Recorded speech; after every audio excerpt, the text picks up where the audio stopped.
میرے محترم بھائی اور بہنوں، حج آدم علیہ السلام سے شروع ہوا ہے۔ عبادات میں کوئی اجتہاد اور عقل نہیں، جیسے اللہ نے کہا ہے ویسے کرنا ہے۔ نماز اپنی عقل سے ہم معلوم نہیں کر سکتے، روزہ ہے، حج ہے۔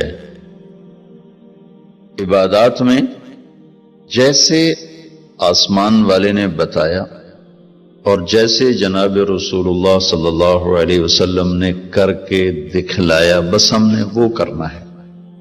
باقی چیزوں میں معاملات ہیں، زندگی کی باقی ضروریات ہیں، اس میں زمانے کے لحاظ سے سوچ بچار بھی ہے، تبدیلی بھی ہے، اجتہاد بھی ہے۔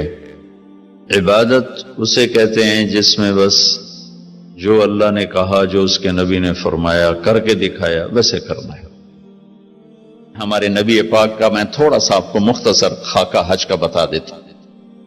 جناب رسول اللہ صلی اللہ تعالی علیہ وسلم نے حج کا جب اعلان فرمایا، یہ 10 ہجری، تو اطراف سے قبائل جمع ہوئے، کوئی 12,000 کا مجمع اکٹھا ہو گیا مدینہ میں۔ 25 تاریخ کو بروز ہفتہ آپ نے نماز ظہر سے پہلے غسل فرما کے 2 چادریں احرام کی نیت کے بغیر 2 چادریں باندھ، کرتا بھی اتار دیا، تہمد بھی اتار دیا۔ سحارا ایک بستی ہے جو آج کل مسقط میں آتی، وہاں سے ایک کپڑا آتا تھا، اس کی آپ نے 2 چادریں لی۔ پھر آپ نے ظہر کی نماز کے بعد اپنے پورے قافلے کو لیا، ذوالحلیفہ جس کو آج کل ابیار علی کہتے ہیں، یہاں آپ نے آ کر قیام فرمایا، اور عصر، مغرب، عشاء اور فجر اور ظہر 5 نمازیں آپ نے یہاں ادا فرمائیں۔ آپ گزر رہے تھے کہ جبریل ہے کہ یا رسول اللہ، اللہ فرما رہے ہیں یہ پاک وادی ہے، یہاں آپ قیام فرمائیں۔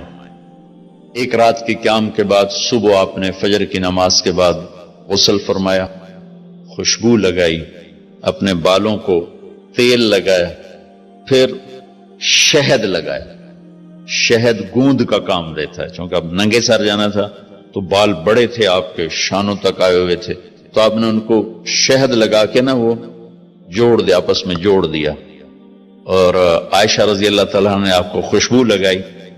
جسم پہ خوشبو لگا سکتے ہیں احرام سے پہلے، احرام کے کپڑے کو نہیں، جسم پہ خوشبو لگا سکتے ہیں احرام کی نیت کرنے سے پہلے۔ بالوں میں، مانگ میں آپ نے خوشبو لگائی۔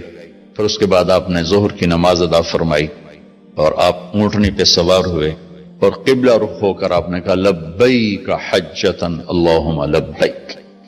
آپ نے حج کا احرام باندھا تو جبریل آئے کہ یا رسول اللہ، اللہ تعالیٰ فرما رہے ہیں عمرے کو شامل فرمائے۔ وہاں سے آپ چلے، آپ کے ساتھ کوئی 12,000 کا مجمع تھا، اور آپ ملل میں آپ نے قیام فرمایا۔ ملل سے نکلے اور روحا میں پہنچے۔ روحا میں کنواں ہے، وہاں 70 نبیوں نے قیام کیا ہے حج کے دوران، حج پر جاتے اور آتے ہوئے۔ وہاں آپ نے بھی قیام فرمایا، رات بھی ٹھہرے۔ روحا سے چل کر آپ افایا پہنچے، افایا سے عرج پہنچے، عرج سے ابوا پہنچے۔ ابوا پہنچے تو سامنے بستی تھی جہاں آپ کے سارے انتظام کیے گئے تھے رہائش کے، اور یہ قافلہ 12,000 کا اب 60-70,000 کا ہو چکا تھا۔ تو ابوا میں آپ کی والدہ کی قبر ہے، حضرت آمنہ رضی اللہ تعالیٰ عنہ کی قبر مبارک ہے۔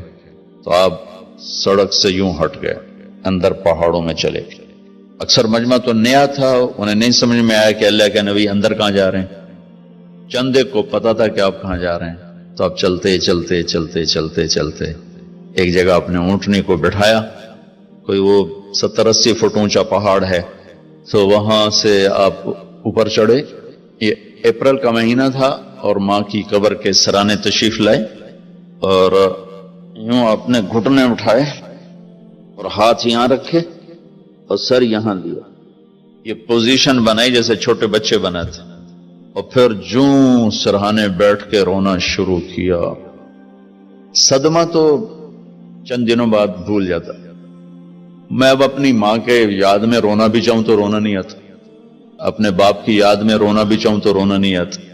اور میرے نبی کو 57 برس گزر چکے تھے ماں کے گئے ہوئے، تو وہ 57 سال پرانا درد ابھی زخم بھرا نہیں، آپ اس پوزیشن میں بیٹھے اور اتنا روئے کہ سارا رواں آپ کا آنکھ بن کے رو رہا تھا، وہ ساری داڑھی آپ کی آنسوں سے تر ہو گئی، اور آپ نے آگے جانے سے انکار کر دیا کہ میں آج رات اپنی ماں کے پاس ٹھہروں گا۔ آپ نے رات وہیں گزاری۔ کیا رات تھی! ابواس سے چلے تو آپ عصفان پہنچے، عصفان تھے تو آپ نے کہا ابوبکر یہ کون سی جگہ ہے؟ کہا جو عصفان۔ کہا میں دیکھ رہا ہوں ہود اور صالح علیہ السلام گزر رہے ہیں اس وادی سے، لبیک کہتے ہوئے حج کو جا رہے ہیں۔ عصفان سے آپ مرہ زہران پہنچے، پھر وہاں سے آپ صرف پہنچے، پھر وہاں سے آپ تنعیم پہنچے۔ تنعیم میں آپ نے احرام کی چادروں کو تبدیل فرمایا، جو 2 چادریں مدینہ میں زیب تن فرمائی تھی، تنعیم اتار کر 2 نئی چادر اسی کپڑے کی۔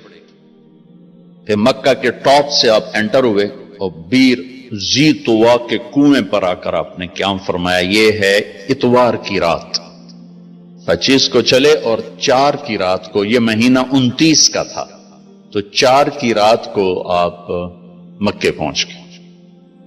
اور اتوار کو صبح آپ نے غسل کیا، خالی پانی بہایا اور عمرہ کے لیے تشریف لے گئے۔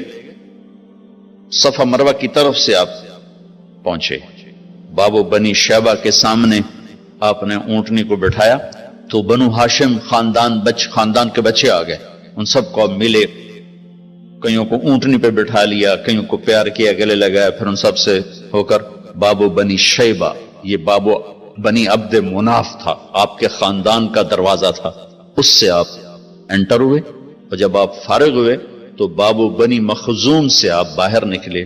آپ نے جاتے ہی حجر اسود کا بوسہ لیا، پھر سجدہ کیا، پھر بوسہ لیا، پھر سجدہ کیا، پھر بوسہ لیا، پھر سجدہ کیا، پھر آپ رونے لگے، بہت روئے۔ اس کے بعد آپ طواف شروع فرمائے۔ تیسرے یا چوتھے چکر میں آپ نے پانی بھی پیا، اور حضرت عمر سے فرمایا کہ عمر حجر اسود کے بوسے پہ لڑائی نہ کرنا، جگہ ملے تو لے لینا، جھگڑا نہ کرنا، جیسے ہمارے نادانی میں لوگ وہاں عورتیں بھی ایسی حماقت کرتی ہیں کہ ایک سنت عمل کے لیے فرض چھوڑ دیتے کہ مرد عورت کا یوں آپس میں اختلاط، یہ اس سے بچنا فرض ہے، اور وہ ایک سنت کے لیے گھس رہی، اور لڑائی جھگڑے فساد، قریب بھی نہیں جانا چاہیے۔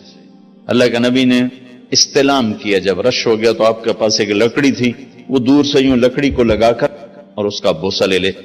پہلا آپ نے بوسہ لیا، اس کے بعد رش ہو گیا تو پھر آپ نے ہر دفعہ بوسہ میں ایک دفعہ بوسہ لیا، اس کے بعد آپ کے پاس ایک لکڑی تھی، اس لکڑی کو آپ یوں چھوتے تھے اور حجر اسود کو، اور اس کا بوسہ لے لیتے تھے۔ بوسہ صرف ایک دفعہ، پھر جب آپ نے 2 نفل پڑھ لیے اور تشریف لے گئے صفا مروہ کے لیے، تو پھر حجر اسود کا بوسہ لیا اور آپ نے جا کر صفا مروہ پہ 7 چکر پورے کیے۔ بعض روایت میں ہے کہ 3 چکر پیدل کیے، پھر مجمع زیادہ ہو گیا تو 4 اونٹنی پر بیٹھ کر گیا تاکہ لوگ دیکھ لیں۔ اس کے بعد آپ نے اعلان فرمایا کہ بھئی جن کے پاس قربانی کا جانور نہیں ہے وہ احرام کھول دو۔ تو صحابہ نے کہا یا رسول اللہ آپ کھولیں، تو آپ نے فرمایا کہ میرے پاس قربانی کا جانور ہے، ابو بکر کے پاس، عمر، زبید، طلحہ یہ نہیں کھولیں گے جو کہ ان کے پاس بھی قربانی کا جانور ہے، باقی جن کے پاس نہیں کھول دو۔